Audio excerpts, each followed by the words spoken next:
Okay, so for the snare or the toms in this case, because I want to use toms instead of a snare, I really only use snares more in dubstep and trap and that kind of a thing. With house, I find that toms kind of replace the snare. It has more of a percussive, it blends in better with the kick, is a better way to say it here. Okay, so I use a similar effect. You can draw them in and do similarly what I did for the hats. Grab a bunch of tom one shots and then try to like, throw in some chords and then use an arpeggiator on the track. And then sometimes it creates a nice little rhythm. Or you can play them out, um, which is what I'm going to do here. Now, this was the hat channel. Let's rename it to the tom channel. Toms. Okay. And what I'm going to do here is go ahead and let's just delete this altogether and just create a new drum rack. Okay, and then I might need you, I might not. Let's go ahead and get rid of you for now. And then I'm going to use my little rack that I created here with a nifty little utility.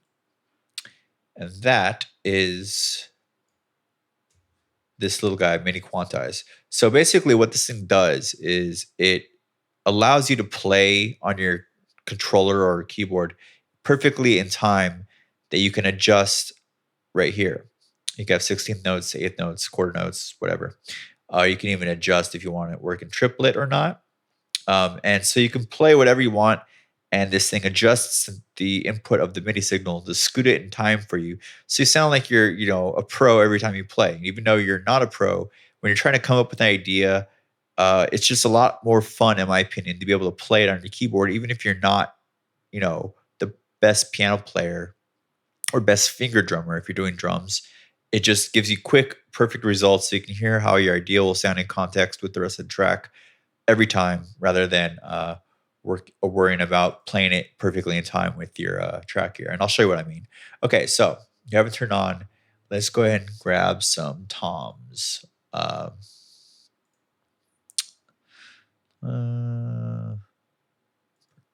Toms, here we go. Now, the problem with these is these are tonal, meaning that there's a key to these.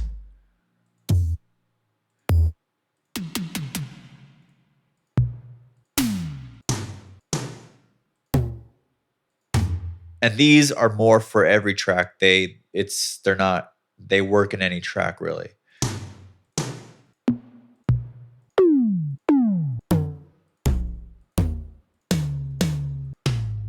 Okay, so I'm gonna go ahead and just drag all of these onto this drum rack here.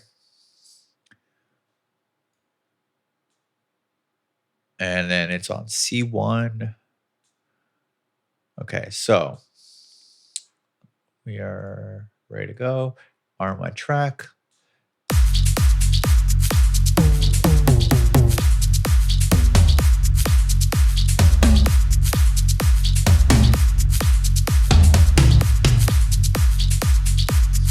Okay, so you can hear how I'm messing around on my drum pad here, and then it's perfectly in time no matter when I hit the drum pads. So take a listen again.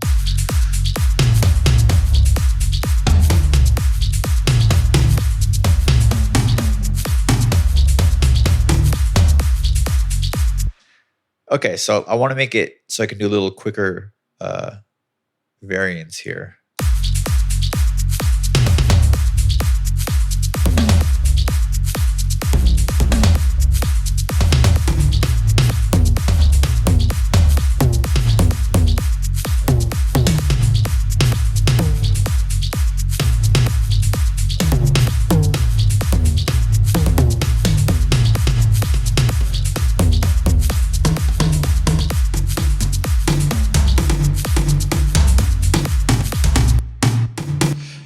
Okay, so let's just go ahead and loop this guy all together.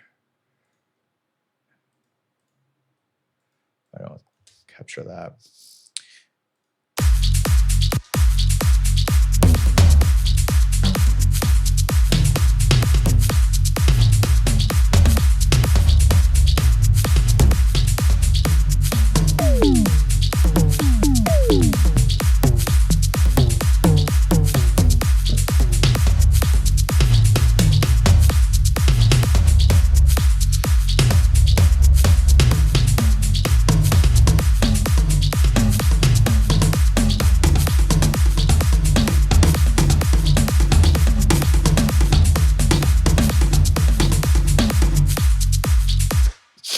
so you just basically have to come up with a rhythm here. Let's go ahead and kind of lower it. It's a little high on the volume here. And then we want to low cut this too because toms have a lot of low end. So we want to low cut it all the way up to about 100 here.